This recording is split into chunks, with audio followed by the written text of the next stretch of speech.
কথা শোনা যাচ্ছে তো না? জি স্যার, যাচ্ছে। আচ্ছা, সকালে দুটো ক্লাসই হয়েছে? না স্যার, উনি আসলে নিতে পারেন, ওনার মিটিং ছিল নাকি, ওটা কালকে নেবে বলছে। আচ্ছা, তো ঠিক আছে, আমরা স্টার্ট করি। Today we shall discuss antimycobacterial drugs. তোমাদের মাইক্রোব্যাকটেরিয়া পড়ানো হয়েছে তো মাইক্রোবায়োলজিতে? হচ্ছে না? তো antimycobacterial drugs include two groups: anti-tubercular drugs and anti-leprosy drugs. আমরা মূলত এই দুইটা হেডিং এ ডিসকাস করব। তার মধ্যে ইন ডিটেইলস আমাদের জানতে হবে অ্যান্টি-টিউবারকুলার ড্রাগস। ইন বাংলাদেশ টিউবারকুলোসিসের ইনসিডেন্স এন্ড প্রিভ্যালেন্স অনেক বেশি। এজন্য WHO এর অনেক প্রোগ্রাম আছে, ন্যাশনাল টিউবারকুলোসিস কন্ট্রোল প্রোগ্রাম চলতেছে। তো এই জন্য আমাদের দেশে যেহেতু এটা ভেরি ভেরি কমন ডিজিজ, এই জন্য drugs for treatment of tuberculosis এটা A to Z জানতে হবে। It is very very important for passing your exam and also for your practical life practicing as a doctor. Anti-tubercular drugs খুব ভালো করে মনে রাখতে হবে। তো এখন শুরুতে একটা কথা বলি, আচ্ছা টিউবারকুলোসিস সম্পর্কে। তাহলে anti TB drugs and anti leprosy drug. Anti leprosy ড্রাগটা অল্প একটু জানলেই চলবে, আজকে আমরা আগে মূলত অ্যান্টি-টিউবারকুলার ড্রাগস বলি। তো অ্যান্টি-টিউবারকুলার ড্রাগস বলার আগে টিউবারকুলোসিস সম্পর্কে তোমাদের কতটুকু আইডিয়া আছে একটু শুনি। টিবি সম্পর্কে কতটুকু আইডিয়া আছে তোমাদের? কি ধরনের ডিজিজ এটা? Communicable sir. Communicable disease, highly infectious disease, ঠিক আছে। আর এটা মাইক্রোব্যাকটেরিয়াম টিউবারকুলোসিস এই অর্গানিজমটা এটা কি ধরনের organism? Sir acid fast bacilli.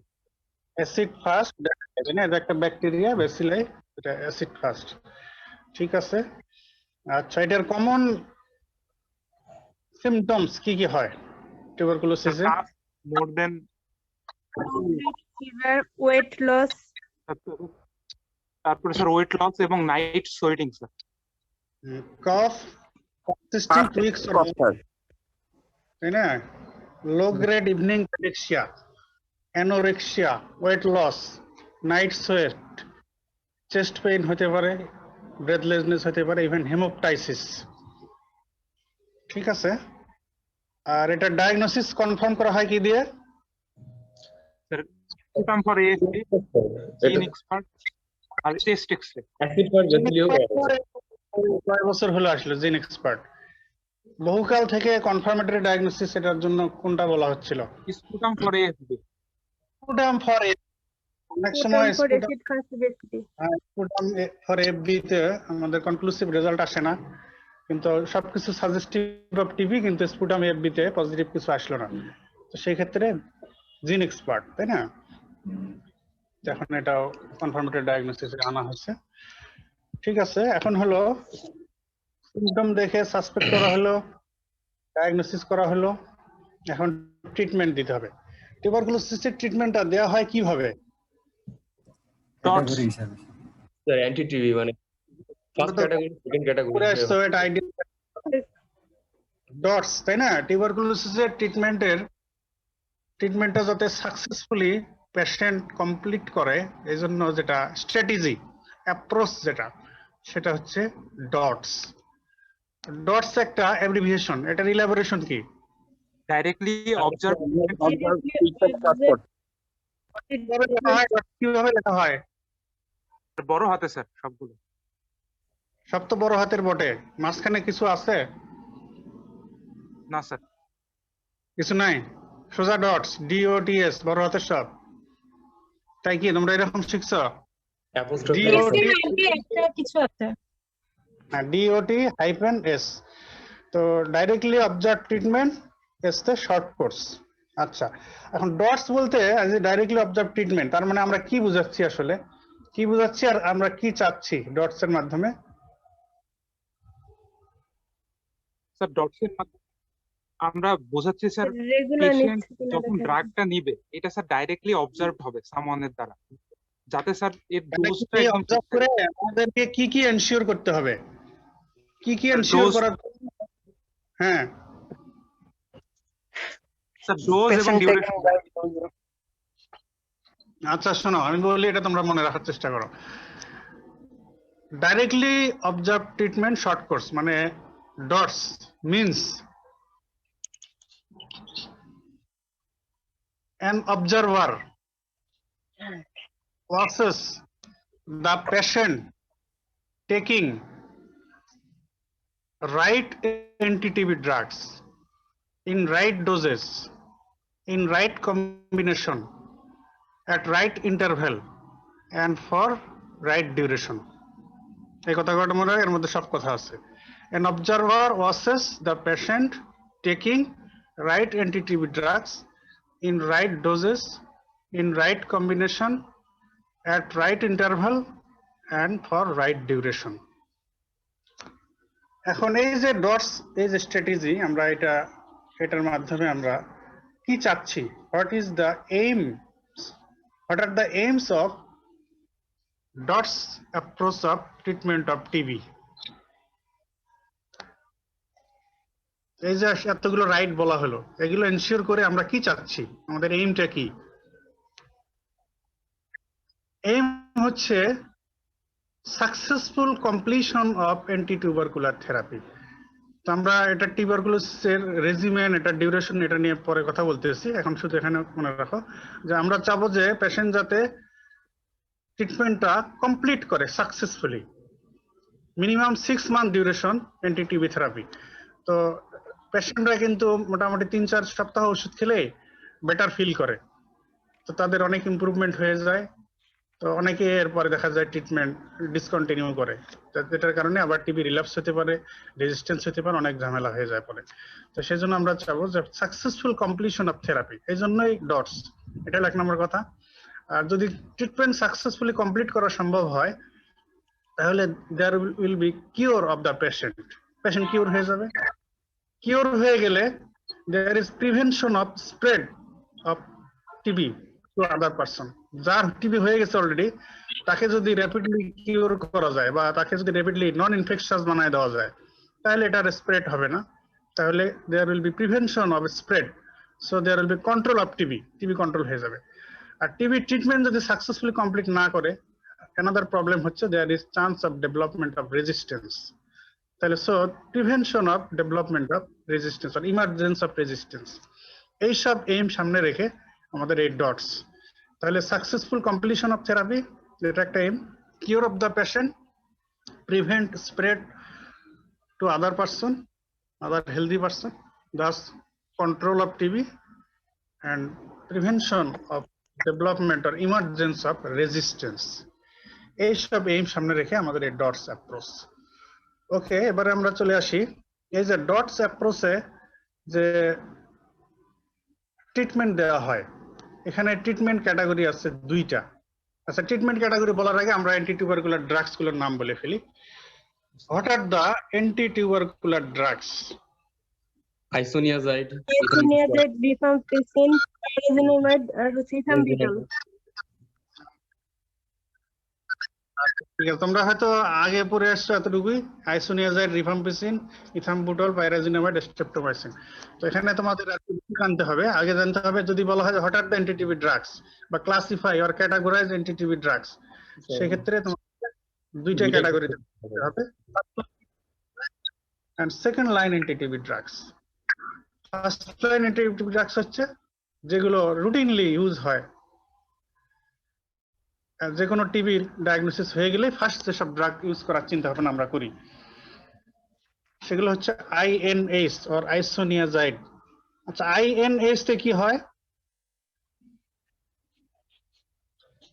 INS isonicotinic acid hydrazide, isonicotinic acid hydrazide, সংক্ষেপে এটাকে আইএনএস বা আইসোনিয়াজাইড বলে। এরপরে rifampicin, ethambutol, pyrazinamide and streptomycin, এগুলো হচ্ছে first line anti TB drugs. Second line anti TB drugs হলো যেগুলো কখনো ফার্স্ট টাইম ইউজ করা হয় না। যখন ফার্স্ট লাইন অ্যান্টিটিবি ড্রাগ গুলো ট্রিটমেন্ট দিয়েও যদি রেসপন্ড না হয়, দ্যাট ইজ ফেইলিউর যদি হয়, এটা একটা কারণ। আর একটা হলো যে যদি ফার্স্ট লাইন অ্যান্টিটিবি ড্রাগস গুলো রেজিস্ট্যান্স করে থাকে, অথবা ফার্স্ট লাইন অ্যান্টিটিবি ড্রাগ গুলো ইউজ করার পরে এমন কোন সিরিয়াস অ্যাডভার্স ইফেক্ট দেখা গেল, এই জন্য ওই ফার্স্ট লাইন অ্যান্টিটিবি ড্রাগ আর ইউজ করা নট রিকমেন্ডেড, এরকম যদি হয়ে যায় সেই ক্ষেত্রে সেকেন্ড লাইন অ্যান্টিটিবি ড্রাগ গুলো ইউজের চিন্তা ভাবনা করা হয়। আচ্ছা, এটার কথা পরে আরো বলা যাবে। আচ্ছা, এখানে একটা কথা তোমাদের আমি বলি, আমরা একটু আগে যে বললাম যে টিউবারকুলোসিসের অর্গানিজমের নাম কি বলা হলো, বা তোমরা কি জানো? এটা ব্যাকটেরিয়া, ভাইরাস না ফাঙ্গাস? Bacteria. ব্যাকটেরিয়া। তো ব্যাকটেরিয়াকে কিল করার জন্য বা ব্যাকটেরিয়ার গ্রোথকে ইনহিবিট করার জন্য যেসব ড্রাগ ইউজ করি আমরা, তাদেরকে কি বলি? অ্যান্টিব্যাকটেরিয়াল। Antibiotic. অ্যান্টিব্যাকটেরিয়াল একটা কমন টার্ম ইউজ করা হয়, অ্যান্টিবায়োটিক্স, তাই না?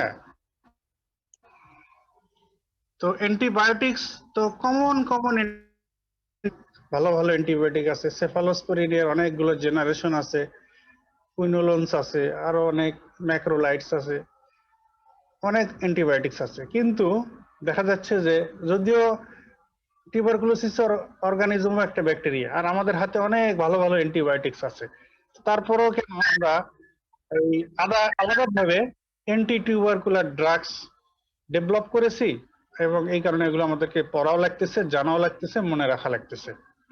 আলাদাভাবে কেন অ্যান্টি টিবি ড্রাগ আমাদের জানতে হচ্ছে, বা কেন এদেরকে ডেভেলপ করার প্রয়োজন হলো?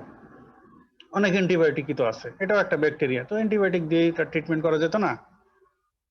এটার উত্তর কি? স্যার এই ব্যাকটেরিয়াটা একটু অন্যরকম স্যার, এই গ্রাম পজিটিভও না গ্রাম নেগেটিভও না স্যার, এর একটা মানে অ্যাডিশনাল লিপিড লেয়ার আছে, অ্যান্টিবায়োটিক আসতে পারে না। ঠিক আছে, আমাদের আইডিয়া একটু আসতে দেখা যাচ্ছে, তো একটু আরেকটু ভালো করে মনে রাখো। সেটা হলো, যদি তোমাদের হয় যে কেন আমি যে কথাটা বললাম যে অনেক অনেক ভালো ভালো অ্যান্টিবায়োটিক আছে, তো টিউবারকুলোসিসও একটা ব্যাকটেরিয়াল ডিজিজ, তো আমরা ওইসব অ্যান্টিবায়োটিক ইউজ না করে বা ওগুলো দিয়ে ট্রিটমেন্ট না করে কেন আলাদাভাবে অ্যান্টিটিবি ড্রাগ আমরা তৈরি করলাম, সেগুলো দিয়ে ট্রিটমেন্ট করতেছি? উত্তর হলো যে টিউবারকুল ব্যাসিলাই আর intrinsically resistant to most of the antibiotics. Tubercle bacilli are intrinsically resistant to most of the antibiotics. Why? কেন resistant তারা intrinsically? এটার কারণ হলো এই ব্যাকটেরিয়ার কিছু ক্রাইটেরিয়া। একটা হলো যে মাইকোব্যাকটেরিয়া বা tubercle bacilli are slow growing organism. আর most of the antibiotics, powerful antibiotics, are active against rapidly growing or actively multiplying organism. Rapidly growing organism, তাদের এগেইনস্টে কিন্তু মোস্ট অ্যান্টিবায়োটিক গুলো কাজ করে তাদের গ্রোথের বিভিন্ন ফেজে, স্টেপে। তো যেহেতু টিউবারকুল ব্যাসিলাস স্লো গ্রোয়িং অর্গানিজম, এই জন্য মোস্ট অফ দ্য অ্যান্টিবায়োটিক এখানে কাজ করতে পারে না। টিউবারকুল bacilli may remain as dormant হিসেবে থাকতে পারে। আর আমরা জানি most of the antibiotic actively multiplying সেলের উপরে কাজ করে, আর যেহেতু টিউবারকুল ব্যাসিলাই ডরম্যান্ট হিসেবেও থাকতে পারে, এই জন্য এই ক্ষেত্রেও এইসব antibiotic ineffective. Tubercle bacilli may remain intracellularly, in most case তারা ইন্টারসেলুলারই থাকে, আবার এক্সট্রাসেলুলারিও থাকতে পারে। আর many antibiotics cannot penetrate the mycobacterial cell wall, that is lipid rich mycolic acid rich cell wall, এটা impermeable to many antibiotics. অনেক অ্যান্টিবায়োটিক এই মাইক্রোব্যাকটেরিয়াল সেল ওয়াল এটা পেনিট্রেট করে জানতে পারে না, তাদের ইন্টারসেলুলার অ্যাক্সেসিবিলিটি কম থাকে due to this thick lipid rich cell wall. এই কারণে যেহেতু ইন্টারসেলুলার অ্যাক্সেসিবিলিটি কম, এই মাইক্রোব্যাকটেরিয়াল সেলের ভিতরে ঢোকা এটাও তার মোস্ট অফ দ্য অ্যান্টিবায়োটিকের জন্য টাফ। আবার যেহেতু এই মাইক্রোব্যাকটেরিয়া অর্গানিজম আবার ম্যাক্রোফেজ অর আদার সেলের এগেইনস্টে, ফ্যাগোসাইটিক সেলের উইদিন তারা থাকে, রিসাইড করে, সেখান পর্যন্ত অনেক অ্যান্টিবায়োটিকের অ্যাক্সেসিবিলিটি থাকে না, তো এই কারণে কাজ করতে পারে না। আরো কারণ হচ্ছে যে এই টিউবারকুল ব্যাসিলাই আবার কিছু কিছু জায়গায় থাকে, যেমন লাং অ্যাবসেস, লাং ক্যাভিটেশন হয় টিউবারকুলোসিসে, এইসব জায়গায় কিন্তু অ্যান্টিবায়োটিক গুলো পৌঁছতে পারে না ঠিক মতো। another important criteria or tubercle bacilli যেটার কারণে অ্যান্টিবায়োটিক গুলো ইনএফেক্টিভ হয় সেটা হলো যে টিউবারকুলোসিসের এই অর্গানিজমের একটা ক্রাইটেরিয়া হলো they rapidly develop resistance to antibiotic. They are very much notorious to develop resistance. তারা খুব সহজে রেজিস্ট্যান্স ডেভেলপ করে ফেলতে পারে অ্যান্টিবায়োটিকে। তো এই কারণে most of the antibiotics R ineffective to treat tuberculosis or to act against tubercular bacilli. এই কারণে আমাদের দরকার হয়েছে যে আলাদাভাবে অ্যান্টি টিউবারকুলার ড্রাগ ডেভেলপ করার। এই কারণে ডেভেলপ হয়ে গেছে। এক সময় যখন অ্যান্টি টিউবারকুলার ড্রাগ ডেভেলপ করেনি সেই সময় কিন্তু টিবি হয়ে মানুষ অনেকেই মারা যেত। এখনো যদিও পুরোপুরি কন্ট্রোল না টিবি, এখনো টিবিতে অনেক সময় অনেক রোগী মারা যায়। তো আগে এটা টিবি হলে আর একটা কথা ছিল টিবি মানে যক্ষা হলে নেই তার রক্ষা, এই ধরনের কথা মানুষ বলতো। তো যখন অ্যান্টি-টিবি ড্রাগ ডেভেলপ করে গেল এরপরে কিন্তু এখন টিবি ট্রিটমেন্ট সাকসেসফুল ট্রিটমেন্ট এখন পসিবল। আর এখন তো আরো শর্ট কোর্স রেজিমেন্ট যেটা ডটস 6 মাসের, আগে তো অনেক আরো লম্বা থেরাপি দেওয়া হতো। আচ্ছা এখানে বলে ফেলি anti TB drugs therapy combination therapy এটার রেজিমেন্ট কি কি ধরনের আছে?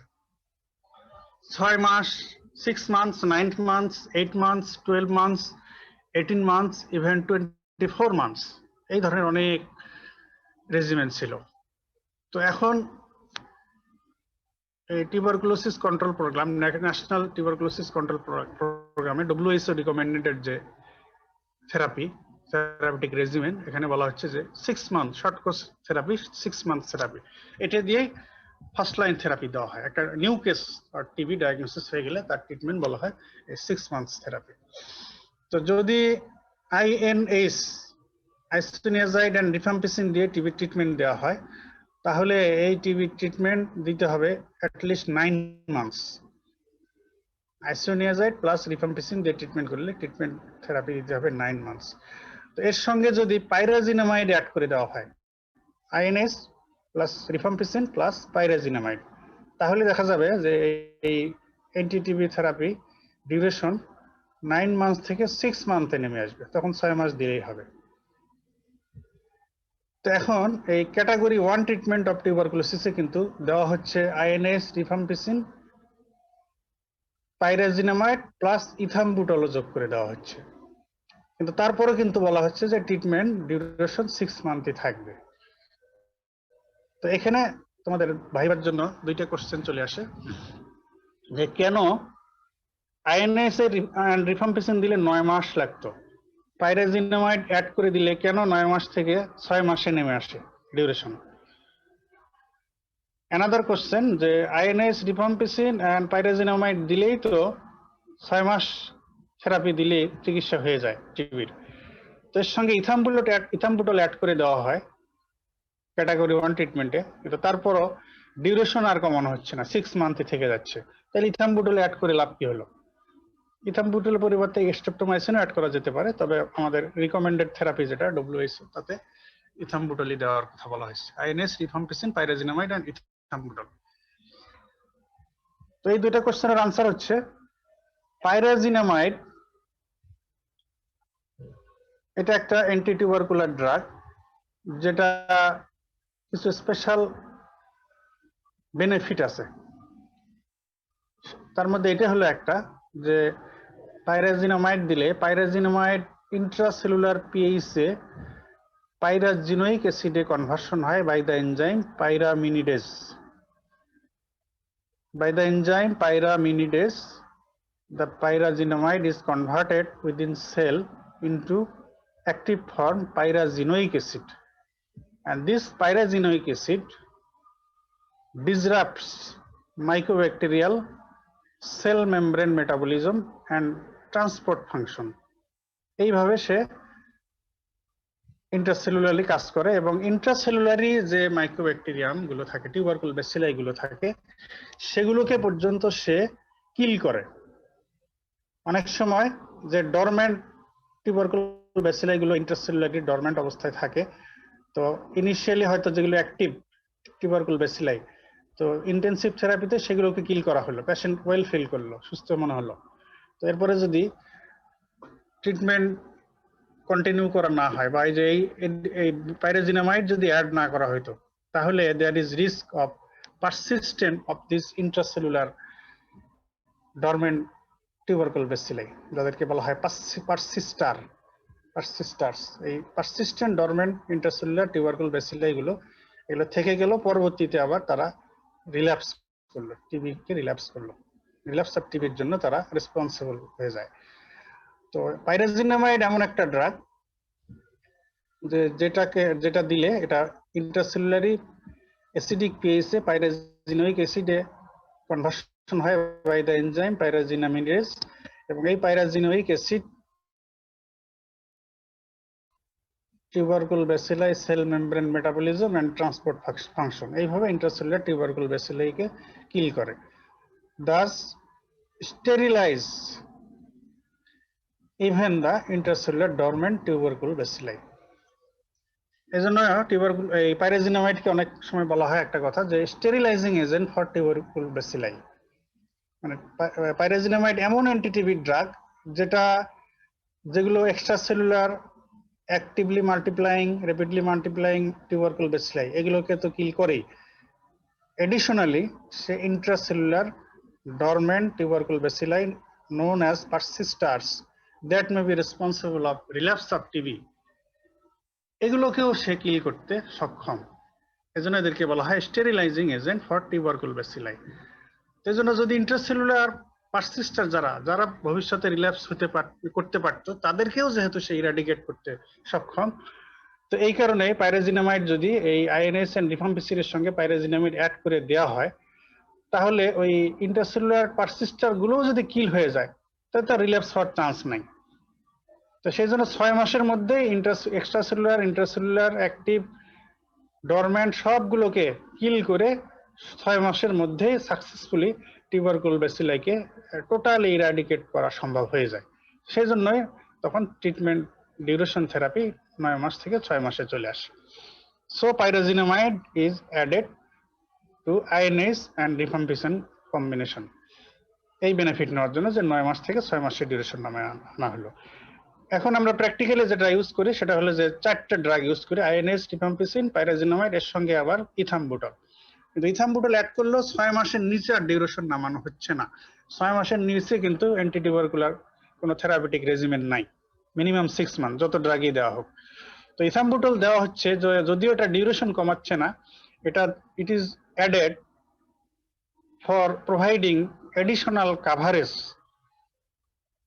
to any resistant tubercle bacillus, যদি কোনো রেজিস্ট্যান্ট অর্গানিজম থেকে থাকে যেগুলোর এগেইনস্টে হয়তো আইএনএস খুব ভালো কাজ করতেছে না বা রিফাম্পিসিন কাজ করতেছে না, তাহলে এডিশনাল কাভারেজ লাগবে, এই জন্য ইথাম্বুটল অ্যাড করা হয়। তাহলে ethambutol, addition of ethambutol to INS, rifampicin and pyrazinamide doesn't shorten the duration of therapy further from 6 months. 6 মাসের নিচে আর ডিউরেশন কমায় না, but it gives additional advantage that if there is any resistant tubercle bacillus, then ইথাম্বুটল will cover that. তো যদি কোনো রেজিস্ট্যান্সের chance থাকে সেটাকে কাভার। ঠিক আছে, তাহলে আমরা বলতেছিলাম বলে একটু পিছনে চলে গেছিলাম যে অ্যান্টি টিউবারকুলার ড্রাগস কি কি আছে। First line anti tubercular drugs, second line anti tubercular drugs. First লাইনে আমরা বলতেছিলাম INS, rifampicin, pyrazinamide, ethambutol and streptomycin. And second line anti tubercular drugs গুলো হচ্ছে, এর মধ্যে কিছু ফ্লুরোকুইনোলনস আছে, লেভোফ্লক্সাসিন, সিপ্রোফ্লক্সাসিন, গ্যাটিফ্লক্সাসিন, মক্সিফ্লক্সাসিন, এগুলো হচ্ছে ফ্লুরোকুইনোলন। তোমাদের কুইনোলন ফ্লুরোকুইনোলন পড়ানো হবে। Levofloxacin, ciprofloxacin, gatifloxacin, moxifloxacin, fluoroquinolone derivatives এগুলো সেকেন্ড লাইন অ্যান্টিটিবি ড্রাগস হিসেবে ইউজ হয়। অ্যানাদার গ্রুপ, এর মধ্যে কিছু অ্যামাইনোগ্লাইকোসাইডস আছে, অ্যামিকাসিন, ক্যানামাইসিন, ক্যাপ্রিওমাইসিন, অ্যামিকাসিন, ক্যানামাইসিন, ক্যাপ্রিওমাইসিন। এরপর প্যারা অ্যামাইনো স্যালিসাইলিক অ্যাসিড, PAS, প্যারা অ্যামাইনো স্যালিসাইলিক অ্যাসিড, সাইক্লোসেরিন, প্যারা অ্যামাইনো স্যালিসাইলিক অ্যাসিড বললাম, সাইক্লোসেরিন। এরপরে ইথিওনামাইড, প্রোথিওনামাইড, ইথিওনামাইড, প্রোটিওনামাইড। কিছু ম্যাক্রোলিডস, ক্লেরিথ্রোমাইসিন, এজিথ্রোমাইসিন, ক্লেরিথ্রোমাইসিন, এজিথ্রোমাইসিন, রিফামাইসিন ডেরিভেটিভ, রিফাপেন্টিন, রিফাবিউটিন, রিফাপেন্টিন, রিফাবিউটিন, ক্লোফাজিমিন,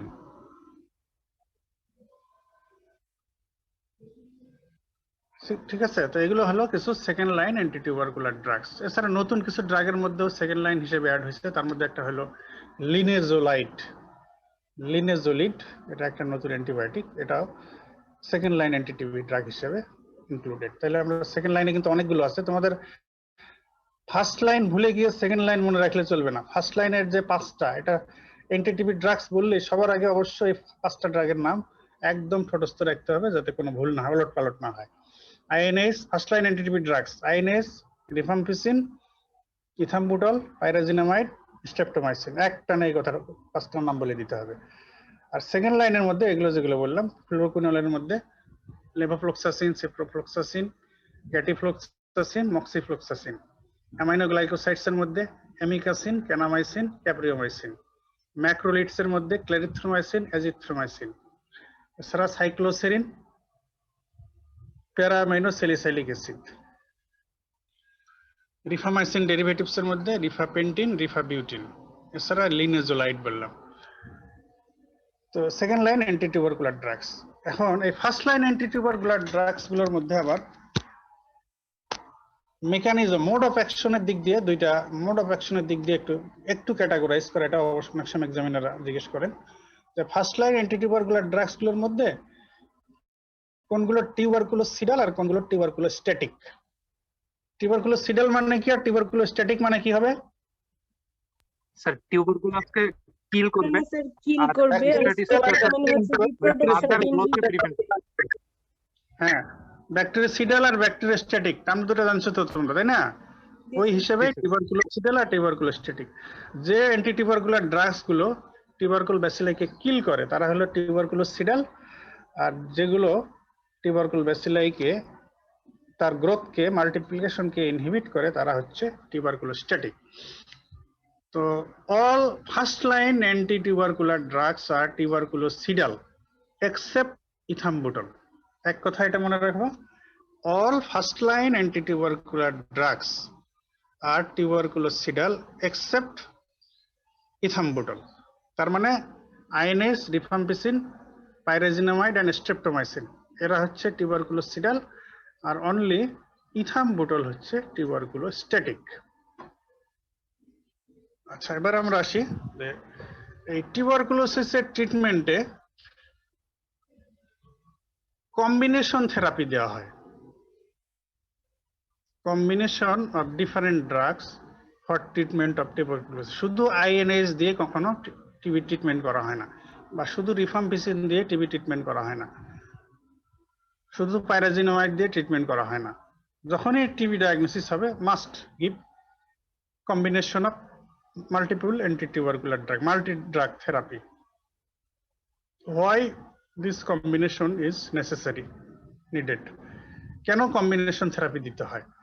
অন্য কথায় বলা হয় যে principles of antitubercular drug therapy. Antitubercular drug থেরাপির প্রিন্সিপল কি? প্রিন্সিপলস হচ্ছে যে different antitubercular drugs should be given in accurate doses in combination. কম্বিনেশনে দিতে হয়। কেন কম্বিনেশন দিতে হয়?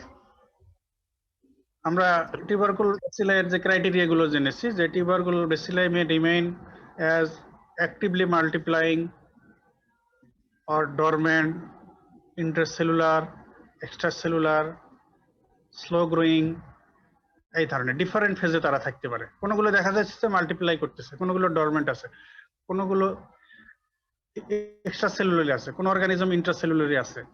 দেখা যাচ্ছে কোন অর্গানিজম আবার ওই যে lung cavitation, lung abscess cavity এখানে আছে, কোন অর্গানিজম আবার দেখা যাচ্ছে যে এমন সাইটে আছে যেটা ইনঅ্যাক্সেসিবল, এই ধরনের। তো combination of different antitubercular drugs যে আমরা দিচ্ছি, এটার কারণ হলো যে যাতে we can kill different populations of tubercle bacilli.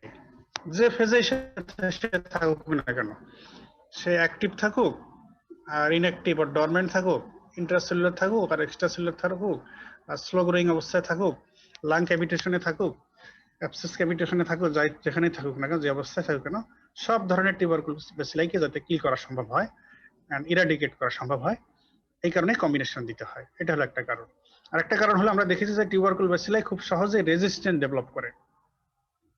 তো যেহেতু খুব সহজে রেজিস্ট্যান্ট ডেভেলপ করে, তো কাজেই আমাদেরকে খুব তাড়াতাড়ি different type of antitubercular drug use করে যত ধরনের অর্গানিজম আছে, সব ধরনের যত ফেজে থাকুক, যে অবস্থায় যত অবস্থায় থাকুক, সবগুলোকে কিল করে আমাদের রেজিস্ট্যান্সের চান্স আমরা কমায় দিতে পারবো। এটা হলো একটা কারণ। অ্যানাদার কারণ হচ্ছে, তাহলে একটা হলো যে ডিফারেন্ট পপুলেশনস অফ ব্যাকটেরিয়া, এগুলোকে কিল করা এবং successful eradication of tubercle bacilli. Another to prevent emergence of resistance. Another cause হচ্ছে যে যেহেতু এই পেশেন্ট খুবই ইনফেকশাস, টিউবারকুল অর্গানিজম যখন বডিতে ঢোকে টিবি ডিজিজ করে ফেলে, যে টিউবারকুলোসিস যে case, active case, specially open case যেগুলো, যারা স্পুটামের মাধ্যমে অর্গানিজমে স্প্রেড করে কমিউনিটিতে, তো তারা তো খুবই ইনফেকশাস। তো মাল্টিপল ড্রাগ দিয়ে খুব র্যাপিডলি, আমাদের টার্গেট হলো যে র্যাপিডলি পেশেন্টকে নন ইনফেকশাস বানায় দেওয়া। তো র্যাপিডলি নন ইনফেকশাস বানাই দিতে পারলে আমরা যে কমিউনিটি বেনিফিট যেটা পাবো, যে কমিউনিটিতে এটার স্প্রেড, এটা র্যাপিডলি আমরা প্রিভেন্ট করতে পারবো, টিবি কন্ট্রোলে আনা ইজি হবে আমাদের জন্য। তো র্যাপিডলি পেশেন্টকে নন ইনফেকশাস করার জন্য combination of different antitubercular drugs এগুলো দেওয়া হচ্ছে। এখন এই কম্বিনেশন দিতে গেলে একটা প্রবলেম হলো কি, যে ডিফারেন্ট ড্রাগ দিতে হলো, তো প্রত্যেকটা ড্রাগ যদি বডি ওয়েট হিসেবে আলাদা আলাদা করে খাওয়ানো হয়, তাহলে কিন্তু পেশেন্টকে অনেকগুলো ড্রাগ খাইতে হয়, অনেকগুলো ট্যাবলেট একসঙ্গে খেতে হয়। তো যেটা পেশেন্টের জন্য আসলে ডিফিকাল্ট, ডিসগাস্টিং। হ্যাঁ, পেশেন্ট অনেকে এটা চুজ করবে না যে অনেকগুলো ওষুধ সে খাবে, অনেকগুলো 12টা 14টা ট্যাবলেট একসঙ্গে সে খাবে। আইএনএস যদি 3টে 4টে খাইতে হয়, রিফাম্পিসিন 3টে খাইতে হয়, পাইরাজিনামাইড 3টে খাইতে হয়, ইথাম্বুটল 2টে 3টে খাইতে হয়, তো তাহলে অনেকগুলো ড্রাগ হয়ে যায়, অনেকগুলো ট্যাবলেট, এতগুলো খাওয়া তার জন্য ডিফিকাল্ট। তো এই প্রবলেম সলভ করার জন্য কি স্ট্র্যাটেজি ডেভেলপ করা হয়েছে, তোমাদের আইডিয়া আছে? Fixed dose combination. Dose combination. Very good. FDC, ঠিক আছে। এফডিসি তে হচ্ছে ফিক্সড ডোজ ফর্মুলেশন। এটাও কিন্তু তোমাদের অনেক সময় জিজ্ঞেস করা হয়, হোয়াট ইজ এফডিসি, বা রিটেনের শর্ট নোট অনেক সময় আসতে পারে। FDC fixed dose formulation combination, fixed dose formulation, মানে এটা একটা এমন একটা ফর্মুলেশন যেটা ডিফারেন্ট, যেখানে different anti TB drugs in fixed doses remaining in fixed combination. এটা কম্বিনেশন ফর্মুলা, একই ট্যাবলেটের মধ্যে ডিফারেন্ট অ্যান্টিটিউবি ড্রাগ। এই যে যেমন এফডিসি এবার 4 এফডিসি আছে, 2 এফডিসি আছে। আগে 3 এফডিসিও ছিল, ওটা এখন আর নেই। তো এখন আছে 4 এফডিসি আর 2 এফডিসি। 4 এফডিসি মানে যেখানে 4 drugs in fixed dose combination. 2 FDC এখানে হলো 2 anti TB drugs in fixed dose combination. 4 FDC 4 drugs, 4 anti TB drugs in fixed dose combination. এখানে হলো INS, rifampicin, ethambutol and pyrazinamide, এগুলো থাকে। আর 2 এফডিসি তে শুধু আইএনএস এন্ড রিফাম্পিসিন থাকে। তো ফিক্সড ডোজ মানে এটাতে ডোজ ফিক্স করা, আইএনএস কতটুকু, রিফাম্পিসিন কতটুকু, ইথাম্বুটল কতটুকু, পাইরাজিনামাইড কতটুকু, এটা একদম ফিক্সড করা। তো যদি তোমাদের এই লেভেলে মনে রাখতে পারবে কিনা, বা না হলে তোমাদের প্র্যাকটিক্যালি লাগবে, বা তোমাদের কিন্তু তোমরা যখন ক্লিনিক্যাল মেডিসিনে, রেসপিরেটরি মেডিসিনে টিবি ট্রিটমেন্ট করবে পরীক্ষায়, তখন কিন্তু তোমাদের এটা লাগবে যে এফডিসি তে 4 এফডিসি এর কন্টেন্ট কি, 2 এফডিসি এর কন্টেন্ট কি। 4 এফডিসি তে থাকে হচ্ছে 4 ড্রাগস বললাম, আইএনএস থাকে 75 মিলিগ্রাম, রিফাম্পিসিন থাকে 150 মিলিগ্রাম, ইথাম্বুটল থাকে 275 মিলিগ্রাম, and pyrazinamide থাকে 400 মিলিগ্রাম। তাহলে INS 75, rifampicin 150, ইথাম্বুটল 275 and pyrazinamide 400 milligram. এই ফিক্সড ডোজে কম্বিনেশন এগুলো। আর 2 এফডিসি তে শুধু ওই দুটো নাই, এই দুটো ওই সেম ডোজে INS 75 milligram and rifampicin 150 milligram. এই হচ্ছে ফিক্সড ডোজ। এই ফিক্সড ডোজ কম্বিনেশন এফডিসি এর সুবিধা কি অসুবিধা কি, এটা তোমাদের পরীক্ষা আসতে পারে, জিজ্ঞেস করা হতে পারে। কি সুবিধা? অলরেডি আমি সুবিধা বলে ফেললাম। কি সুবিধা বলো? ড্রাগ নাম্বার কমপ্লায়েন্স কমাই বেড়ে যায় স্যার। মানে এখানে পেশেন্টের উপরে ট্যাবলেটের লোড আমরা কমাই দিতে পারছি। যদি ইন্ডিভিজুয়াল ড্রাগ যদি যার যে কয়টা করে লাগতো আলাদা আলাদা ভাবে যদি দেওয়া হতো, ওই যে বললাম অনেকগুলো ট্যাবলেট খাওয়া লাগতো, হ্যাঁ 10টা 12টা 14টা ট্যাবলেট খাওয়া লাগতো একবারে। তো আমরা সেম ট্যাবলেটের মধ্যে সবগুলো ফর্মুলেশন নিয়ে আসছি, সবগুলো ড্রাগ নিয়ে আসছি ইন কম্বিনেশন। তো এখন দেখা যাবে বডি ওয়েট হিসেবে একটা প্রেসক্রিপশনের জন্য একটা রিকমেন্ডেশন আছে যে বডি ওয়েট হিসেবে কার জন্য 4টা ট্যাবলেট লাগবে, কার জন্য 3টা লাগবে, কার জন্য 2টা লাগবে, এইভাবে একটা কার জন্য 5টা লাগবে। তো এগুলো বলা হয়ে গেছে। তো জাস্ট একটা ট্যাবলেট, এর মধ্যে সব ট্যাবলেট আছে, সব ড্রাগ আছে, আমরা শুধু ওই একটা ট্যাবলেট বললাম যে এই ট্যাবলেটটা প্রেসক্রিপশন করে দিলাম, এই ট্যাবলেটটা 2টা কি 3টা কি 4টা কি 5টা তার বডি ওয়েট হিসেবে তার জন্য ফিক্সড প্রেসক্রিপশন করে দেওয়া হলো। তাহলে আর সবগুলো ড্রাগের আলাদা আলাদা ভাবে তাকে খাইতে হচ্ছে না, একবারে 10টা 14টা খাওয়া লাগতেছে না। যদি 3টা হয় 3টা খাইলেই হয়ে যাচ্ছে বডি ওয়েট অনুযায়ী, 4টে হলে 4টা, 2টা হলে 2টা, বাস। তাহলে পেশেন্ট কমপ্লায়েন্স, পেশেন্টের জন্য মাল্টিপল ট্যাবলেট খাওয়ার লোড এটা আমরা কমিয়ে দিতে পারছি।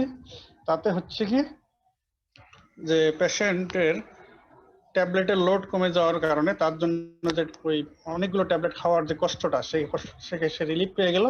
এই জন্য কিন্তু there will be good patient compliance. অনেকগুলো ট্যাবলেট খাওয়া লাগলে সে দেখা যাচ্ছে যে কয়টা খাইতো কয়টা খাইতো না, তো তার কমপ্লায়েন্স ভালো হইতো না, আসলে সাকসেসফুলি অ্যান্টি-টিবি ট্রিটমেন্ট হইতো না। তো এখন ট্যাবলেটের লোড কমানোর কারণে পেশেন্টের জন্য এটা ইজি হচ্ছে, কমপ্লায়েন্স ভালো হচ্ছে, সে ঠিকমতো প্রেসক্রিপশন ফলো করতে পারতেছে, তো ট্রিটমেন্ট সাকসেসফুলি কমপ্লিট করাও তার জন্য ইজি হয়ে যাচ্ছে। আমাদের যেটা টার্গেট সেটা ফুলফিল হয়ে যাচ্ছে। আবার ডিসঅ্যাডভান্টেজ কি হতে পারে? আচ্ছা, এটা হলো পেশেন্টের জন্য সুবিধা। আর ডক্টরের জন্য সুবিধা কি?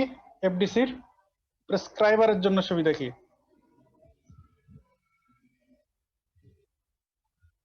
ডক্টরের জন্য কোনো সুবিধা নাই এফডিসির? মনে রাখা ইজি হয়ে যায়। প্রেসক্রিপশন করাটা ইজি হচ্ছে না আমাদের জন্য। যদি পেশেন্ট যেমন অনেকগুলো ট্যাবলেট আলাদা আলাদা করে খাইতে কষ্ট ফিল করে, তো আমরা যদি প্রত্যেকটা ট্যাবলেটের আলাদা আলাদা নাম লিখতাম আর প্রেসক্রিপশন করতে হতো আলাদা আলাদা, প্রত্যেকটা কয়টা করে আলাদা করে প্রেসক্রিপশনে লিখে দেওয়া লাগতো, তাহলে আমাদের জন্য তো প্রেসক্রিপশন করাটাও ডিফিকাল্ট হয়ে যেত। এবং প্রত্যেকটার আলাদা আলাদা ভাবে হিসাব মেনটেন করা, কার জন্য বডি ওয়েট হিসাবে কোনটা কত কয়টা লাগবে এটা মেনটেন করা, এবং সেইভাবে অ্যাকুরেটলি কারেক্টলি প্রেসক্রিপশন করা, এটা আমাদের জন্য কষ্টকর হয়ে যেত। তো সেটা থেকেও আমরাও রিলিফ পাচ্ছি। সো আর অনেকগুলো ড্রাগ আলাদা আলাদা ভাবে প্রেসক্রাইব করতে গেলে আমাদের প্রেসক্রিপশন এরর হওয়ারও চান্স ছিল। তো এখন জাস্ট একটা ওষুধের নাম লিখে আমরা জাস্ট কয়টা করে লিখে দিলাম, তো এবং সেটা বডি ওয়েট হিসেবে ফিক্সড করা আছে, কার জন্য কোন ওয়েটের জন্য কয়টা লাগবে। তো এটা আমাদের জন্য ইজি হয়ে যাচ্ছে। এই জন্য there is reduction of chance of prescription error, prescription এররের চান্সও কমে যাচ্ছে। এই হলো আমাদের জন্য সুবিধা। এখন অসুবিধা কি? ডিসঅ্যাডভান্টেজ অফ চারটার যদি স্যার কোনো একটা রেজিস্ট্রেট হয়ে যায় স্যার, তাহলে তো ফুলটাই বাদ দিয়ে দিতে হচ্ছে, এটা একটা সমস্যা। Very good. হ্যাঁ, তো এখন আলাদা আলাদা ভাবে দিলে সে আলাদা পাচ্ছিল, পেশেন্টের কোনো অ্যাডভার্স ইফেক্ট দেখা দিল, তো তখন কি হলো যে আমাদের যদি জানা থাকে যে এই ড্রাগের কারণে এই অ্যাডভার্স ইফেক্ট, তো আমরা জাস্ট সেইটাকে আমরা স্টপ করে দিলাম, বাকিগুলো পেশেন্ট কন্টিনিউ করতে থাকলো, আর ওইটার অল্টারনেটিভ আমরা কোনো কিছু দেওয়ার থাকলে আমরা দিতে পারবো। কিন্তু এফডিসি যদি ইউজ করা হয়, তাহলে সিঙ্গেল ড্রাগের অ্যাডভার্স ইফেক্ট যদি দেখা দেয়, তাহলে কিন্তু আমাদের এফডিসি পুরাই বাদ দিয়ে দিতে হবে। এরপরে কিন্তু আমরা এফডিসি দিয়ে ট্রিটমেন্ট কন্টিনিউ করতে পারবো না। তো আমাদেরকে কিন্তু ওই ড্রাগ বাদ দিয়ে বাকি ড্রাগ গুলো কিন্তু আলাদা আলাদা ভাবে দিতে হবে। এই হচ্ছে প্রবলেম। ম্যাক্সিমাম ক্ষেত্রে আমাদের অ্যাডভান্টেজ, তো রেয়ারলি এই ধরনের অকেশন হতে পারে যে যখন আমাদের এই প্রবলেমটা আমাদের ফেস করতে হতে পারে। তো মূলত আসলে অ্যাডভান্টেজের জন্যই এফডিসি ডেভেলপ করানো হয়েছে, এবং এটাই কিন্তু এই ন্যাশনাল টিউবারকুলোসিস গাইডলাইনে, কন্ট্রোল প্রোগ্রামে, গাইডলাইনে, WHO রিকমেন্ডেড গাইডলাইনে এখন কিন্তু অনেক বছর থেকে এই এফডিসি ইউজ করা হচ্ছে। আচ্ছা, এবারে আমরা আসি ট্রিটমেন্ট ক্যাটাগরি অফ টিউবারকুলোসিস। আমরা যে টিউবারকুলোসিসের ট্রিটমেন্ট দেই, এটার জন্য WHO ক্যাটাগরাইজ করে দিয়েছে যে কাকে আমরা কি ক্যাটাগরিতে ট্রিটমেন্ট দেব। সেই ক্যাটাগরিতে ভাগ করা হয়েছে দুইটা, ক্যাটাগরি 1 এন্ড ক্যাটাগরি 2। ক্যাটাগরি 1 হচ্ছে তাদের জন্য ক্যাটাগরি 1 ট্রিটমেন্ট প্রযোজ্য new cases of any new cases of any sited tuberculosis. যে বডির যে কোনো সাইটে টিউবারকুলোসিস হোক না কেন, সেটা পালমোনারি হোক এন্ড এক্সট্রা পালমোনারি হোক, সেটা যদি নিউ কেস হয়ে থাকে তাহলে সে পাবে ক্যাটাগরি 1 ট্রিটমেন্ট। সেটা ওপেন কেস হোক আর ক্লোজ কেস হোক, স্পুটাম স্মিয়ার পজিটিভ হোক আর স্মিয়ার নেগেটিভ হোক, যেটাই হোক না কেন, যদি নিউ কেস হয়ে থাকে তাহলে he or she is candidate for category 1 treatment. আর ক্যাটাগরি 2 ট্রিটমেন্ট হচ্ছে যদি ট্রিটমেন্ট ফেলিউর হয়ে থাকে, যদি treatment after default, treatment failure মানে তাকে এনটিটিভি ড্রাগস ফুল কোর্সে দেওয়া হয়েছে, ফুল ডোজে দেওয়া হয়েছে, তারপরও তার টিবি ইরাডিকেশন হয়নি, কিউর হয়নি, এটা হলো তখন বোঝা গেল যে ট্রিটমেন্ট ফেলিউর হয়ে গেছে। আর ট্রিটমেন্ট আফটার ডিফল্ট, ডিফল্ট হলো তারাই যে যারা ট্রিটমেন্ট স্টার্ট করছিল, স্টার্ট করার 1 মাস বেশি সময় পরে সে আবার ট্রিটমেন্ট ডিসকন্টিনিউ করছে, ট্রিটমেন্ট শুরু করে পরে ডিসকন্টিনিউ করছে, মানে ডিফল্টার। এদের পর্বে যখন আবার ট্রিটমেন্ট দেওয়া হবে সেটাকে বলা হয় treatment after default. Another one হচ্ছে রিল্যাপস কেস। টিবি ট্রিটমেন্ট দেওয়া হয়েছিল, ফুল কোর্স দেওয়া হয়েছে, 6 মাসের ট্রিটমেন্ট কমপ্লিট,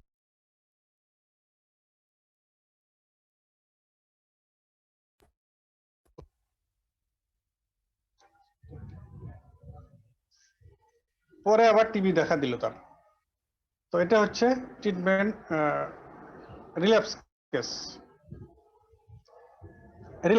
এটা হচ্ছে রিল্যাপস কেস, যে ট্রিটমেন্ট দেওয়া হয়েছিল তখন ভালো হয়ে গেছিল, পরে নতুন আবার দেখা দিল, রিল্যাপস হয়ে গেল। এই সব ক্ষেত্রে দেখা দেওয়া হয় হচ্ছে ক্যাটাগরি 2 ট্রিটমেন্ট। তাহলে কি কি হলো? Treatment failure, treatment after default and treatment for the relapse case.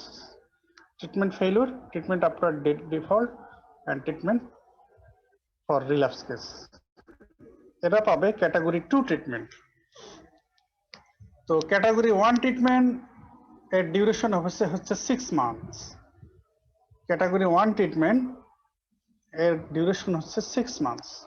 তো 6 মান্থ ডিউরেশনকে আবার দুই ভাগে ভাগ করা হয়েছে, দুইটা ফেজে। ইনিশিয়াল অর ইন্টেনসিভ ফেজ, এটা হচ্ছে 2 মাস, এরপরে কন্টিনিউশন ফেজ হচ্ছে 4 months. Initial or intensive phase এটা হচ্ছে 2 মাস and continuation phase হচ্ছে 4 months. ইনিশিয়াল 2 months এটাকে ইন্টেনসিভ থেরাপি দেওয়া হয়, মানে ইন্টেনসিভ ফেজ, ইন্টেনসিভ থেরাপি দেওয়া হয় এখানে, মানে অনেকগুলো ড্রাগ, মানে 4টা ড্রাগ মিনিমাম দেওয়া হচ্ছে। উদ্দেশ্য হলো যে পেশেন্টকে র্যাপিডলি নন ইনফেকশাস বানায় দেওয়া, যাতে পেশেন্ট নন ইনফেকশাস হয়ে যায়, সেও যেমন কিওর হবে, সাথে তাড়াতাড়ি সে যেন স্প্রেডও আর না করতে পারে, এই ফেজের পর্যায়ে তাকে নিয়ে যাওয়া। এই জন্য ইন্টেনসিভ ফেজ। এখানে ইউজ করা হয় 4টা drug, INS, rifampicin, ethambutol and পাইরেজিনামাইড। তো 2 মাস এই 4টা ড্রাগ দেওয়ার পরে ইন্টেনসিভ ফেজ কমপ্লিট, এরপরে দেওয়া হয় কন্টিনিউশন ফেজ। এখানে INH and rifampicin for another 4 months. এই হচ্ছে category 1 treatment, total 6 months duration. এবারে ক্যাটাগরি 2 তে, এখানেও আগে টোটাল ডিউরেশন বলি। Total duration of therapy in case of category 2 treatment 8 months. 8 months দেওয়া হয়, এর মধ্যে আবার দুই ভাগে ভাগ করা, intensive or initial phase 3 months and continuation phase এখানে আবার 5 মান্থস। তাহলে এখানে টোটাল ডিউরেশন হচ্ছে 8 মাস, এটাকে আবার 3 মাস আর 5 মাস, এইভাবে 3 মাস intensive or initial phase and 5 মাস কন্টিনিউশন ফেজ, এইভাবে ভাগ করা হয়েছে। তো intensive phase or initial phase of category 2, এখানেও আবার সাব ডিভিশন হচ্ছে 2টা। 2 মাস প্লাস 1 মাস, 2 মান্থস প্লাস 1 মান্থ। তো ফার্স্ট 2 মান্থ দেওয়া হচ্ছে 5টা drug, INS, rifampicin, ethambutol, pyrazinamide plus streptomycin. তো প্রথম 4টা যেগুলো ফেজ ক্যাটাগরি 1 এ ইউজ হয়, এরা কিন্তু ওরাল ড্রাগ। তো এখানে ওরাল 4টা ড্রাগের সাথে আরেকটা যোগ হলো বেশি, সেটা হলো ইনজেকশন স্ট্রেপ্টোমাইসিন। তাহলে oral drugs INS, rifampicin, ethambutol, pyrazinamide plus injection streptomycin. তাহলে এই 5টা ড্রাগ দেওয়া হয় ফর ফার্স্ট 2 মান্থস। 2 মাস হয়ে গেলে এরপরে আরো 1 মাস initial phase or intensive phase, সেটা হলো ইনজেকশন স্ট্রেপ্টোমাইসিন ছাড়া বাকি 4টা শুধু INS, rifampicin, ethambutol and pyrazinamide, এই 4টা দিতে হবে আরো 1 মাস। তাহলে ইনিশিয়াল ফেজের ফার্স্ট 2 মান্থস 5টা drug INS, rifampicin, ethambutol and pyrazinamide and streptomycin.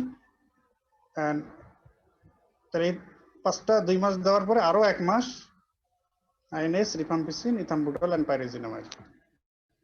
এই 3 মাস শেষ হয়ে গেল ইনিশিয়াল ফেজ। এরপরে দেওয়া হবে কন্টিনিউশন ফেজ another 5 মান্থস। তো এই ক্যাটাগরি 2 ট্রিটমেন্টের কন্টিনিউশন ফেজে আবার 5 মাস দিতে হবে 3টা drug, INS, rifampicin plus ethambutol, INS, rifampicin plus ইথাম্বুটল।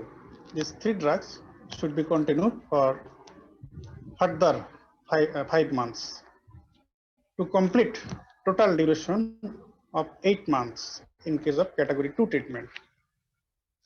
তো এখানে তোমাদের আবার রিসেন্ট একটা অ্যাডভান্সমেন্ট তোমাদেরকে বলে রাখি, সেটা হলো রিসেন্টলি কিন্তু এই category 2 treatment of antitubercular drug therapy, এখানে কিন্তু ইনজেকশন স্ট্রেপ্টোমাইসিনকে বাদ দিয়ে অ্যাড করার কথা বলা হয়েছে লেভোফ্লক্সাসিন ট্যাবলেট লেভোফ্লক্সাসিন। তো সেই ক্ষেত্রে আবার এর রেজিমেন্টটাই একটু চেঞ্জ হয়ে যায়। যদি লেভোফ্লক্সাসিন দিয়ে সেকেন্ড ক্যাটাগরি 2 ট্রিটমেন্ট অ্যান্টিটিবি থেরাপি দেওয়া হয়, তখন ইনজেকশন স্ট্রেপ্টোমাইসিন বাদ হয়ে যায় এবং পুরো ডিউরেশনটা জুড়েই তখন এই 5টা drug INS, rifampicin, ethambutol, pyrazinamide plus levofloxacin, এটা 6 মান্থ দিয়ে স্টপ করে দেওয়ার কথা। তো যদি 6 মান্থ পরেও যদি পজিটিভ থাকে তাহলে এটা ফার্দার কন্টিনিউশনের কথা বলা আছে। তো রিসেন্ট গাইডলাইনে এতটুকু চেঞ্জের কথা আসতেছে, সেটা হলো ইনজেকশন স্ট্রেপ্টোমাইসিনের অ্যাডভার্স ইফেক্ট অনেক বেশি এবং এটা খুব পেইনফুল, জন্য এটাকে বাদ দেওয়ার চেষ্টা করা হচ্ছে অনেকদিন থেকেই, অনেক স্টাডি হয়েছে। তো রিসেন্টলি বলা হয়েছে যে লেভোফ্লক্সাসিন স্ট্রেপ্টোমাইসিনের জায়গায় দিয়ে ট্রিটমেন্ট করা যেতে পারে।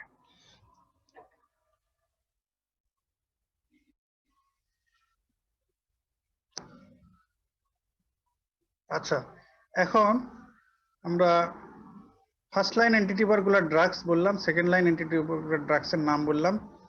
টিউবারকুলোসিসের ক্যাটাগরি 1, ক্যাটাগরি 2 ট্রিটমেন্ট রেজিমেন এটা আমরা একটু বললাম। ডটস বলে ফেলেছি, ডটস কি এটা বলে ফেলেছি, ডটস এর এইমস কি বলে ফেলেছি। তো টিউবারকুলোসিসের ট্রিটমেন্ট করতে গিয়ে একটা প্রবলেম ফেস করতে হয়, সেটা হলো যে টিউবারকুলোসিসের একদম যেভাবে ট্রিটমেন্ট দেওয়ার কথা সেরকমই দেওয়া হচ্ছে, কিন্তু পেশেন্ট এবং ডায়াগনোসিসও আমাদের কারেক্ট ছিল যে টিউবারকুলোসিস, কিন্তু পেশেন্টের অ্যান্টিটিউবারকুলার কম্বিনেশন থেরাপিতে রেসপন্ড করতেছে না। তখন আমরা কি সন্দেহ করব? রেজিস্ট্যান্ট, বলো। রেজিস্ট্যান্স হয়ে গেছে। হ্যাঁ, এই দিস ইজ এ প্রবলেম, এটা we have to face while treating case of tuberculosis. টিউবারকুলোসিসের পেশেন্ট যখন আমরা ম্যাচ করতে যাই, এটা একটা প্রবলেম অনেক সময় ফেস করতে হয় এবং আমাদের দেশেও কিন্তু এটা অনেক কেস এখন পাওয়া যাচ্ছে। এবং বলা হচ্ছে যে ওয়ার্ল্ডে এই রেজিস্ট্যান্ট কেস অফ টিউবারকুলোসিসের এটারও ইনসিডেন্স বেড়ে যাচ্ছে। কারণ হলো একটা কারণ হলো যে টিবি এইডস কো ইনফেকশন অনেক ক্ষেত্রে হয়। যাদের এইডস থাকে তাদের কিন্তু সব ইনফেকশন হওয়ার ঝুঁকি বেড়ে যায়, তার মধ্যে টিবি হওয়ার রিস্কও বেড়ে যায় এবং তাদের ক্ষেত্রে যে রেজিস্ট্যান্সের রিস্কও বেড়ে যায়। এই কারণে কিন্তু এখন রেজিস্ট্যান্স কেস পাওয়া যাচ্ছে। তো তো যদি কোনো একটা অ্যান্টিটিভি ড্রাগে রেজিস্ট্যান্স হয় তখন তাকে বলা হয় মনো রেজিস্ট্যান্স। আর যদি মোর দ্যান ওয়ান অ্যান্টিটিভি ড্রাগে রেজিস্ট্যান্স হয় তাকে বলা হয় পলি রেজিস্ট্যান্স, সেটা যে ড্রাগই হোক। মানে উইদাউট কোনো ফিক্সড ড্রাগের ব্যাপারে কথা না বলে আমরা যদি ইন জেনারেল বলি, মনো রেজিস্ট্যান্স হচ্ছে যে কোনো একটা অ্যান্টিটিভি ড্রাগের রেজিস্ট্যান্স, মনো রেজিস্ট্যান্স। পলি রেজিস্ট্যান্স হচ্ছে মোর দ্যান ওয়ান অ্যান্টিটিভি ড্রাগ, সেটা যে ড্রাগই হোক না কেন, তাকে আমরা বলবো পলি রেজিস্ট্যান্স। এই হলো মনো রেজিস্ট্যান্স, পলি রেজিস্ট্যান্স। এখন পলি রেজিস্ট্যান্সের মধ্যে কিছু স্পেসিফিকেশন করা হয়েছে। তো যে টিবি কেসটা resistant to both INS and rifampicin তাকে বলা হয় MDR TB, multi drug resistant tuberculosis. যে টিবি কেসটা INS and rifampicin both antitubercular ড্রাগের রেজিস্ট্যান্স, অন্যগুলো রেজিস্ট্যান্স হোক বা না হোক, এই দুটার প্রত্যেকটাতেই যদি সে রেজিস্ট্যান্স থাকে তাহলে আমরা তাকে বলবো MDR TB, multi drug resistant tuberculosis. Another term, XDR-TB, that is extensively drug resistant tuberculosis. Extensively drug resistant tuberculosis. এটা MDR-TB এরই একটা ফার্দার এক্সটেনশন, MDR-TB এর একটা ভ্যারাইটি।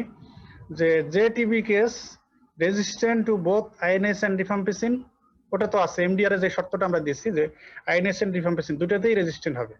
এক্সডিআর টিবির ক্ষেত্রেও ওটা তো থাকবেই, আইএনএস এন্ড রিফাম্পিসিন দুটাতেই resistance, plus resistant to injectable second line anti TB drug, plus resistant to any fluoroquinolone.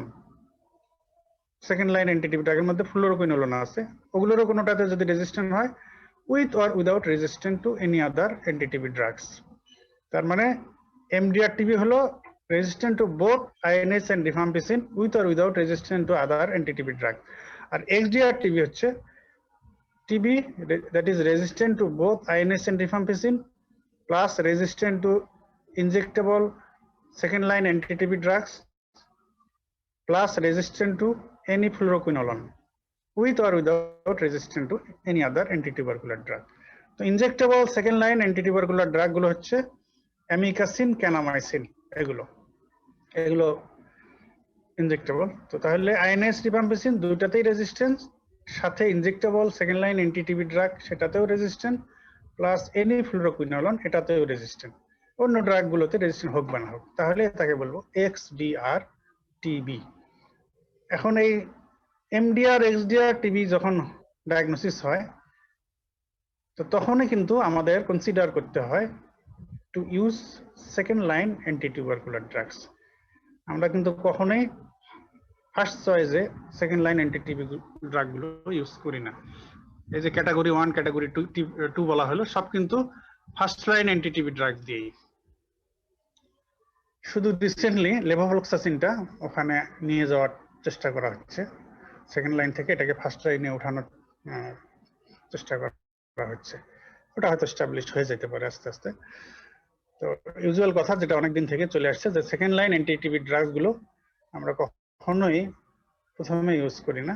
তো কখন সেকেন্ড লাইন অ্যান্টি-টিবি ড্রাগ গুলো ইউজ করার চিন্তা করা হয়, তো যদি দেখা যায় যে anti-TB first line anti TB drug দিয়ে টিবি চিকিৎসা দেওয়া হয়েছে কিন্তু পেশেন্ট রেসপন্ড করতেছে না, তখন আমরা মনে করবো there is chance of resistance, এই কারণে ফার্স্ট লাইন অ্যান্টি-টিবি ড্রাগে রেসপন্ড করতেছে না, তখন আমরা কনসিডার করতে পারি যে সেকেন্ড লাইন অ্যান্টি-টিবি ড্রাগ দেওয়া যেতে পারে।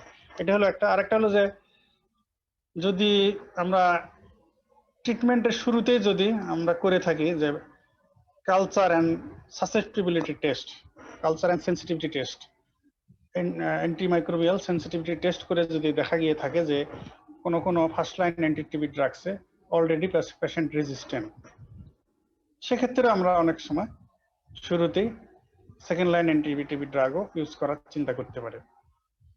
Another reason for using second line anti-TB drug সেটা হচ্ছে যে যদি দেখা যায় যে ফার্স্ট লাইন anti-TB ড্রাগ যেগুলো আমরা ইউজ করি ট্রিটমেন্টে ক্যাটাগরি 1 এন্ড ক্যাটাগরি 2 তে, তো তা কোনো ড্রাগ ইউজের কারণে যদি এমন কোনো serious life threatening adverse effect দেখা দিয়ে থাকে যার কারণে সেই ফার্স্ট লাইন anti-TB ড্রাগ আর আমাদের ইউজ করা সম্ভব নয়, ইউজ করা চলবে না, সেটাকে অবশ্যই একদম টোটালি উইথড্র করেই দিতে হবে। সেক্ষেত্রে সেকেন্ড লাইন অ্যান্টিটিউটিভ ড্রাগ ইউজ করা ব্যাপারে আমরা চিন্তা করতে পারি। তাহলে একটা হলো যে ফার্স্ট লাইন অ্যান্টিটিউটিভ ড্রাগ দিয়ে ট্রিটমেন্ট দেওয়া হয়েছে কিন্তু রেসপন্ড করতেছে না, সেই ক্ষেত্রে আমরা চিন্তা করতে পারি যে হয়তো রেজিস্ট্যান্স হয়ে গেছে, এই কারণে রেসপন্ড করতেছে না। সেই ক্ষেত্রে আরেকটা হলো যদি আমরা শুরুতেই কালচার এন্ড সেন্সিটিভিটি টেস্টে দেখে থাকি যে কোনো ড্রাগ অলরেডি রেজিস্ট্যান্ট, সেক্ষেত্রে সেকেন্ড লাইন চিন্তা করা যেতে পারে। আর একটা হলো যে ফার্স্ট লাইন ড্রাগ দিয়ে ট্রিটমেন্ট দিতে গিয়ে যদি কোনো ফার্স্ট লাইন অ্যান্টিটিউটিভ ড্রাগের এমন কোনো অ্যাডভার্স ইফেক্ট দেখা দিয়ে থাকে যেই কারণে সেই ড্রাগকে টোটালি ট্রিটমেন্ট রেজিমেন থেকেই বাদ দিয়ে দিতে হয়, উইথড্র করে দিতে হয়, সেক্ষেত্রে সেকেন্ড লাইন অ্যান্টিটিউটিভ ড্রাগ ইউজ করা চিন্তা করা যেতে পারে। তবে সেকেন্ড লাইন অ্যান্টিটিউবারকুলার ড্রাগস ইউজের ক্ষেত্রে যেটা রিকমেন্ডেশন, যে এটা কখনো আউটসাইড হসপিটাল সেকেন্ড লাইন অ্যান্টিটিউটিভ ড্রাগস ইউজ করা যাবে না। যদি আমরা এমডিআর টিবি বা এক্সডিআর টিবি সাসপেক্ট করি বা ডায়াগনোসিস করি, তখনই এই কেস রেফার করে দিতে হবে। বাংলাদেশে এই রেজিস্ট্যান্স কেস অফ টিউবারকুলোসিস এটার ম্যানেজমেন্টের জন্য যে ফিক্সড সেন্টার্স আছে আর হসপিটালস আছে, সেখানে যেমন national institute of chest diseases and hospital Mohakhali Dhaka, মূলত এখানেই এমডিআর টিবি এক্সডিআর টিবি এগুলোর ম্যানেজ করা হয়। সেখানে সেইভাবে এক্সপার্টাইজ ডেভেলপ করানো হয়েছে, সেইভাবে ওখানে সবকিছু ওখানে ডেভেলপ করানো হয়েছে। তো সেখানে এগুলোকে ম্যানেজ করা, এগুলোর অ্যাডভার্স ইফেক্ট ট্যাকল করা, এগুলোর জন্য ম্যানেজমেন্ট ফ্যাসিলিটিস রাখা হয়েছে। সেখানে তখন এটা রেফার করতে হয়, এখানে এগুলো ম্যানেজ করতে হয়। এগুলো কিন্তু আউটসাইড দ্য ফিক্সড সেন্টার্স এগুলো কিন্তু ইউজ করা যাবে না। এই হচ্ছে এমডিআর এন্ড এক্সডিআর টিবি সম্পর্কে একটু কথা। তাহলে আজকে আমরা টিউবারকুলোসিসের ইন জেনারেল কিছু কথা, তারপরে কেন অ্যান্টিটিবি ড্রাগস আমাদের আলাদা করে ডেভেলপ করার দরকার হইলো, মোস্ট অ্যান্টিবায়োটিক্স কেন ইনইফেক্টিভ, এরপরে অ্যান্টিটিবি ড্রাগস কি কি আছে, first line anti TB, second line anti TB drugs, tuberculocidal tuberculostatic, এই রিলেশনে আবার ডটস আমরা একটু বললাম, ক্যাটাগরি 1 ক্যাটাগরি 2 ট্রিটমেন্ট, এগুলোর therapeutic regimen, duration of therapy, কোনটাতে কি ড্রাগ, এগুলো বলে ফেললাম। পাইরাজিনামাইড কেন 9 মাস থেকে অ্যাড করলে কেন ট্রিটমেন্ট ডিউরেশন 9 মাস থেকে 6 মাসে চলে আসে, আবার 6 মাসের নিচে যদিও আর ডিউরেশন কমানো সম্ভব নয়, তারপরও ইথাম্বুটল কেন অ্যাড করা হয়, এগুলো বললাম। এরপরে আমরা সবার শেষে বলে ফেললাম রেজিস্ট্যান্স সম্পর্কেও একটু, সেকেন্ড লাইন অ্যান্টিটিবি ড্রাগও বলেছি, একটু রেজিস্ট্যান্স সম্পর্কে বললাম, এমডিআর টিবি এক্সডিআর টিবি সম্পর্কে বললাম। তবে আমাদের বাদ থাকলো যেটা আমরা অ্যাজ এ হোল ডিসকাশন করলাম, ইন জেনারেল ডিসকাশন করলাম, কিন্তু ইন্ডিভিজুয়াল এনডিটিভি ড্রাগস এটা কিন্তু আমাদের বাকি থাকলো। তো আমরা নেক্সট ক্লাসে কালকে, আচ্ছা কালকে তোমাদের ক্লাস কয়টায় হবে? 10:30টা? না স্যার 12টাতেই হবে, কালকে যে মাইক্রোবায়োলজি হবে আবার 10টা। কালকে আজকে আমি নিতে পারেন, এটা টাইমে নেবেন, ঠিক আছে? তাহলে 12টাই করো, তাহলে কালকে 12টায় করো। কালকে আমরা ইনশাল্লাহ individual group of antitubercular drugs এটা ডিসকাস করব। আচ্ছা। Okay, thank you very much. Sir একটা কোশ্চেন, স্যার মানে একটা সমস্যা আছে বলো। স্যার। স্যার হঠাৎ করে গায়ে স্যার মানে হচ্ছে প্রচুর পরিমাণে র্যাশ বের হয়েছে স্যার, সাথে প্রচুর পরিমাণে ইচিং আছে। আর স্যার র্যাশ গুলা স্যার ঘামাচির মতো। কিসের পরে? এর আগে হ্যাঁ, জি স্যার। স্যার হঠাৎ করে র্যাশ কিসের পরে হলো বললা? স্যার র্যাশ স্যার মানে স্যার হাতে পায়ে হ্যাঁ, চেস্টে স্যার। তারপরে স্যার র্যাশ গুলা ঘামাচির জ্বর মতো আছে? স্যার জ্বর? মানে স্যার জ্বর নাই, শুধু স্যার ইচিং আছে ইচিং স্যার, আছে? স্কেবিসের মতো মনে হচ্ছে। কোথায় কোথায় র্যাশ গুলো, কোথায় কোথায়? র্যাশ গুলা মেইনলি স্যার মানে হাতে, পায়ে আর স্যার চেস্টে। হ্যাঁ, হাতের কোথায়? স্যার হাতের স্যার মানে বোথ সারফেসে স্যার, স্যার পামার সারফেসে স্যার বেশি প্রমিনেন্ট স্যার। পামার সারফেস প্রমিনেন্ট, মানে স্যার ভিন্ডাল সারফেসে বেশি প্রমিনেন্ট। ফিঙ্গার ওয়েব স্পেসে আছে? জি স্যার। আঙ্গুলের ফাঁকে ফাঁকে ওয়েব স্পেসে আছে, ফিঙ্গার ওয়েব। না স্যার আঙ্গুলের ফাঁকে ফাঁকে নাই। আঙ্গুলের ফাঁকে ফাঁকে নাই, তোমার ওই রিস্টের সামনে পিছনে আছে, রিস্ট জয়েন্টের। জি স্যার রিস্ট জয়েন্টের আশেপাশে আছে স্যার। সামনে পিছনে আছে। জি স্যার। আর এমনি ইয়াতে ওই চেস্টে আছে না, অ্যাবডোমেনে আছে? জি স্যার চেস্ট অ্যাবডোমেনে আছে স্যার, বিশেষ করে এক্সিলারি রিজিয়নের আশেপাশে বেশি স্যার। এক্সিলাতে, থাইতে, গ্রয়েনে, জি স্যার। থাইতে বাট্টকে। আছে স্যার, গ্রোইনে অতটা নাই স্যার, কিন্তু থাইতে আছে। আচ্ছা, তুমি আমার মনে হয় আগে একটা অ্যান্টিহিস্টামিন খাও পাইনি। স্যার আমি টিপিক্যাল। স্যার আমি হাইড্রোক্সিজিন খাইছি। হ্যাঁ স্যার আমি স্যার এইসন ব্লকার খাইছি স্যার, হাইড্রোক্সিজিন। এটা খাচ্ছ কেন? এটা তো সিডেশন বেশি হয়, এটা খাবে না। তাহলে স্যার কি খাবো স্যার? আচ্ছা, তুমি ওটা খাইলেও খাইতে পারো, ওটা অ্যান্টিহিস্টামিন, দেখুন না। তোমার কি সিডেশন বেশি দরকার এখন? স্যার মানে রোজার মাসে স্যার তাড়াতাড়ি ঘুমোতে তো ভালো। সিডেশন যদি বেশি না থাকে তাহলে ওটা কন্টিনিউ করতে পারো। যদি তোমার সিডেশনে প্রবলেম না হয় তাহলে ওটা কন্টিনিউ করতে পারো। আর যদি সিডেশন ডিজায়ার না হয় সেক্ষেত্রে আমি বলবো তুমি বিল্ট ইন 20 mg খাইতে পারো। Built in 20 G sir. Tablet built in, built in 20 mg। G sir. প্রতি রাতে একটা করে তুমি 15 ডেজ, 15 দিন থাকতে পারো। এর মধ্যে দেখো র্যাশগুলোর কি অবস্থা হয়। তুমি যেভাবে বললে এটা স্টেবিলিটির মতো টিপিক্যালি মনে হচ্ছে না আমাদের। ঠিক আছে, অ্যান্টিহিস্টামিন খাইতে অসুবিধা না, তুমি কন্টিনিউ করো কয়েকদিন, তারপরে দেখো কি অবস্থা। জি স্যার ঠিক আছে, থ্যাংক ইউ।